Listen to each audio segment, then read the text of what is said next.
It's The Big Show with me, Alex Belfield, talking to my favourite people and some of the world's biggest stars, and then people that I've been trying to get on for years and years and years, and Lord Sugar said, no, I'm not wasting my time, but finally you've given in. Thank you so much. How are you? I'm all right, thank you very much. Would you help me with this one? What do I call you firstly? Lord Sugar? You got it, that's right. It's not bad. I've done a few interviews with BBC over the last couple of days, and I've reported some of the other people to the compliance people for getting my name wrong. What are they calling you then, sir? Well, they still call me Sir Alan and all that stuff. It's quite. Look, I don't care what you call me. You can call me Alan as far as I'm concerned. It's just that I'm not Sir Alan anymore. It's gone, I'm afraid to say.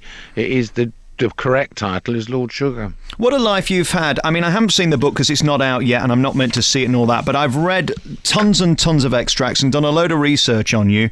And you really are the American dream, but from England, aren't you, really? I mean, it started so modestly and it's ended up big time. Congratulations on that. Well, thank you. I mean, it's that was recognised in the 80s by Margaret Thatcher, for example. I was the blue-eyed boy of the city then when I first floated my company in 1981, because, as you quite rightly say, I started from nothing, really, with £100 in the minivan. That is all true. And there's no reason on this God's earth why someone else can't do it in this day and age either. Have you thought how you go from being just a humble kid living a normal life to being a multimillionaire? Because, I mean, your path is so extraordinary and your success is so massive. Do you think you were born to greatness, or is it just down to damn hard work?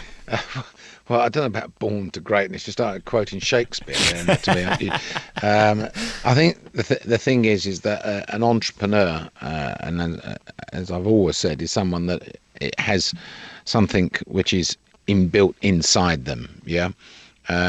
You either are one or you're not, and it's not something that, with respect, you can be taught. It needs to be prized out of you. And I've always kind of used a comparison of, say, a concert pianist, for example. Now, if you lock me in a room for a year with a piano teacher, I guess at the end of the year could come out and do you a quick rendition of Roll Out the Barrel, right? Yes. Would I ever be a great concert pianist in the Royal Albert Hall? Never in a million years, because that person has a talent, okay?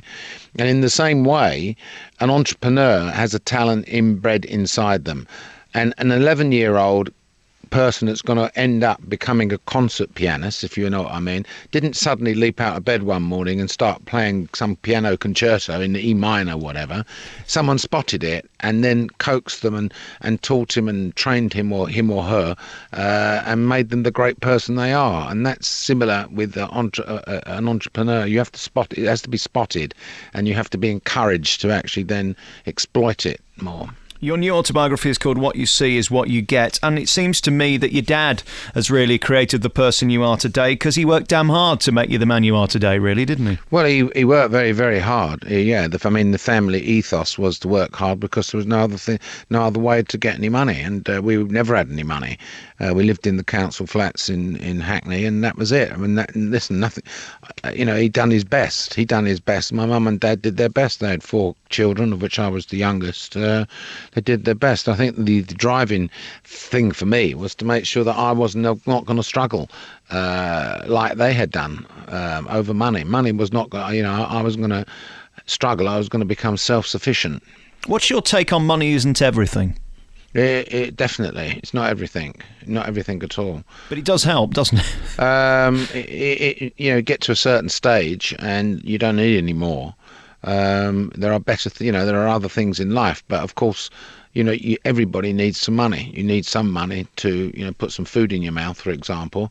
And, I sometimes admire some people, particularly some that I've employed over the years, who are brilliant people that could have applied their mind a little bit differently and become richer, who are content with their life. They wanted to earn their salary. They went to work, they came to work, they did their job, they've got their family life, they've got their hobbies, and they are content. But they needed money, a certain amount of money, in order to keep their family going. It's an interesting point you make. Why now do you keep on keeping on when you've got enough money? What drives you to get out of bed in the morning? Because it isn't to make another million, is it? Well, because that's what we are. That's what we are. You can ask the same of anybody. Of a football player. Why does he want to keep on playing? I mean, he's got a problem, a football player, because physically he can't, because he gets to the age of 35 or 40, and it's physical restraints to stop him doing it. But if they could, you ask any one of them, they would love to be out on the football pitch playing. And it's just this, to me, bringing out a new product is like scoring a goal. If you're, designing and engineering a new product and seeing it come to the market it's like scoring a goal, really. It's winning a league, and and then afterwards, whether it sells or not is important, because it's an ego thing, whether it was a good idea, a good product. But really, the amount of money that it makes or doesn't becomes irrelevant. You're looking for the next. So it's just that drive that will never go away. Is your greatest skill instinct, judging people and products instantly and deciding my heart's in that or my heart's not in it?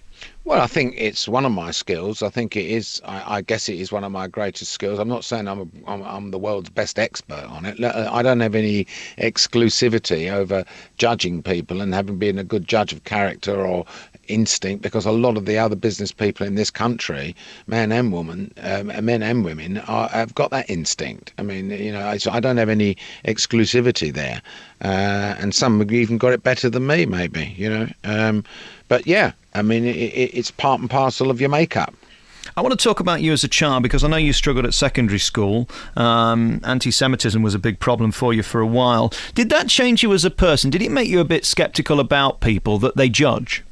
I think it's part of life's lessons. I think what I describe in my book is that an innocent child brought into the world and sent to a primary school where we, all loved each other as kids. Well, in the sense that it didn't matter who you were, whether you were an Asian, a black, Jewish, or whatever. You just get on and you played, and you was as naughty and as spiteful as you would normally be. There was no hint of racism at all, none whatsoever. So there you got an innocent child, if you like, but sent to school at 5 up to the age of 11, and suddenly at the age of 11, when you leave and you go to another school, and you suddenly start hearing people making racist chants about Jews or blacks. Have you never heard it in your life before? You've never ever heard it in your life. But you can imagine how traumatized one is when suddenly you start. There's a reality of my God, what are they talking about? I remember going home and saying to my mum and dad, who kind of insulated me from it, didn't think it was necessary to coach me on what I was about to let myself in for, because we lived in in flats, and not all in our flats we had majority non-Jewish people. Never ever came across the problems at all, and so there you are. So it kind of hardens you up a little bit. I was traumatized as a youngster, but that lasted, a few weeks until I realized this is what the world's like. Unfortunately, there's ignorant people out there, and you watch some people that came from primary school with me, who were there, who were my best pals at primary school. And here's a horrible thing. Innocent people like me and them, best pals, used to sit together at primary school, get to secondary school, because we both went on to the same secondary school, and they changed and they blew me out because they were poisoned by the minds of others. Unbelievable. How are you with people now and trusting them? Because obviously you run a business and you've got to have people within it that you trust with your money. Are you guarded as a person? No, I think that experience, over the years has aided me in assessing professional people. And in companies you have systems and things. You don't trust all your money to one individual. You have systems in companies where there is a kind of a structure as to how money or expenditure is made. So I think that is kind of really not an issue there. And then it's just experience as to whether you and also experience of having people working with you for a while and giving new people an opportunity to settle in, and then you can kind of get an understanding of their nature and their culture, and that's when to entrust in them a little bit more. In terms of your starting off as a businessman, I mean, it was quite humble. I mean, you've done a million jobs over the years. What is the deal you're most proud of? Because it doesn't have to necessarily be for 10 million, does it? Exactly. No, you're quite right. I mean, I think that you know, there's kind of milestones in your life, isn't there, really? And you know, I guess if you go back and you follow me through the book there, and you see that I had 2 or 3 jobs in the electronics business, and then ventured out very boldly, you know, to go on my own. Yeah, and I guess, you know, I still see it today. That very, very first sow that I made, most probably for about £4 or something like that, or £6 for 6 car aerials to Mr. P.W. Thaxton in East India Dock Road. That was the first trade sow I made as Amstrad to a trade customer. I mean, that was, and then, you know, go and move on. I don't know, 20 years from there. To 1987, say, and you know, I'm selling 100 million pounds of goods to Dixon's. You know what I mean? So, is that a great achievement? You know, of course it was. Maybe the first time I brought a computer out, and when I saw it, you know, you develop the computer, you think it's good, you know it's good, your people tell you it's good, we're all enthusiastic about it, but you know who makes the decision as whether it's good or not? It's the public. And so when you stick it in the shops, and then bingo, suddenly they start calling you up and say, send some more of this stuff down here, then you've made it, you've hit it, you know. So there's lots of those kinds of moments, but they don't necessarily have to, you quite rightly said, doesn't have to be the biggest deal that you've done. Yeah. And what about being a star now, Lord Sugar? Because of course everybody knows you because of The Apprentice. Almost your business life is irrelevant. We like you for the man who says you're fired. Do you see that as a compliment that we know you for that, or do you wish we knew more about your business dealings? Well, I mean, the thing is, the book gives the opportunity of knowing more about me. I mean, I'm realistic, okay? I was known in the city in the 80s as this rags to riches story, Margaret Thatcher's, you know, kind of dream, really, of what she wanted. And then, of course, I got involved in football, and I was known there. So this kind of fame, or whatever word you want to call it, is not exactly new to me, although, to be perfectly blunt, it is big. Of course, it's much bigger, and I can understand why the general public at large, if you stopped them in the street, said, Alan Sugar, this oldie Apprentice, right? If you pushed them a little bit more and said, is there anything else, you know, about him? They'd say, well, football. And if you pushed them even harder, they'd say, oh, he's the bloke who brought computer to the masses, yeah? So it's not new. It's not new to me, and so it doesn't come as a bit of a shock, but it is. It's very pleasant to be recognised by the youngsters, in particular, for the, you know, the awareness that the show has made of business and got them inspired. And that's what I enjoy about it. Is it fun? I would only do it if it's fun, and I would only do it if it's bringing results and inspiring young people. The day that don't happen is the day you don't see me anymore. What about the comparisons to you and Donald Trump? Because, of course, he's your compadre the other side of the Atlantic who does The Apprentice. Are you similar as people, or can you be totally different but equally as successful? Well, look, I don't know Donald Trump at all. I've spoke to him once for a very short period of time over a telephone, so it'd be completely unwise of me to, you know, form any opinions from that. And I've learnt in life you do not... you do not form opinions by listening to others. Right. So, you know, you form your own opinions. Look, Donald Trump was the first one to do this in America. It was the format was invented in America. The American market, as we know, culturally is completely different to United Kingdom, and you know, he does and did a good job on The Apprentice there. They sent his program over here to England. They put it on BBC Two. It didn't go down too well, I think it's fair to say. My one, because I am adapted to the English culture and the English way of life, has been a success. So you see, both people very successful, doing the same thing but in a different marketplace. So Well, I find his hair so distracting. That's the problem with the American version, isn't it? You're in a league of finance that basically you don't have to worry about the first-class ticket. You can buy the plane. You don't worry about staying in a five-star hotel. You can buy the hotel. If we were to go out and have fun, what would make you happy? What would be a good day out for me and you? Well, I'll go on my bike somewhere, and get out in the countryside on a nice ride on a day which is not too hot and not raining. Find new routes there. I'll take my little plane up for a fly and, go and visit somewhere in France or something like that. I mean, that's the type of thing that I do. Or I'd watch, and I'd come home and watch some, TV program that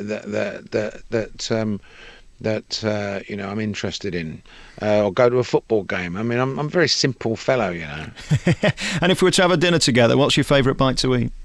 Oh, well, I've always loved Italian food. I suppose it is the best. It is really, as far as I'm concerned, the Italian food is the best. I don't go for all this nouveau cuisine stuff and all that Gordon Ramsay stuff with all these twigs sticking up on the plate and pretty pictures. Yeah, and, a plate of leaves, as you did it. Or whatever it is, and some lump of fish which has still got this glistening skin on it. Oh, it puts me off, quite frankly. Do you still get upset when you go into a restaurant and you charge 20 quid for a meal that's only worth £5, regardless of how rich you are? Does that still bother you? Well, I think it doesn't matter how rich you are. No one likes being ripped off, okay? And so you won't find me going to places where I'm going to lead with my chin and get ripped off. I just won't go there. Not because I'm stingy. It's just that I just will not have it. I mean, I don't. No one should should be ripped off. And I don't like some of these so-called high-class restaurants that make it hard to get in and play this game. Oh, sorry, you can't book. We're booked for 3 months. I mean, that's such a lot of nonsense that is these days. That old game is really it's wore itself out. But you get ordinary people that come from, say, the provinces or come down to London who have heard about certain restaurants and they look forward to it for the whole of the year, and they've actually got a reservation for it, and they're going to go in there and they're prepared to spend £200 or £300, and quite frankly, they're wasting their money because it is not that great, if you know what I mean. Very finally, before we go politically, we've got a new coalition. We've not had that before. Is this a good place to be? Well, I would say watch this space, because I can't see this coalition lasting too long. I think if Gordon Brown and David Cameron, if you got them in a room on their own, or if their wives were laying next to them in bed at night and asked them, would you have done live TV interviews again? Both of them would have said no, because I think the live TV interview is what caused the mess that we're in at the moment. We have a coalition government where the Liberal Party were given airtime in the middle of a live television broadcast. They started making promises that they had no intention of fulfilling, because they thought they weren't going to get in, and they confused everybody so that we didn't have a majority one way or the other, Labour or Conservative. And now Clegg and people like Cable, I don't know what's hit them. They're like Leyton Orient playing in the Champions League. I mean, they found themselves sitting there and they're, oh, blimey, we did say that. Oh, yeah, we did say this, but we didn't mean it, actually. It's just a spoiling tactic, actually. We didn't really mean it. So I'll tell you, they've got to sort themselves out. Look, the recession, I think, people get themselves out of recession.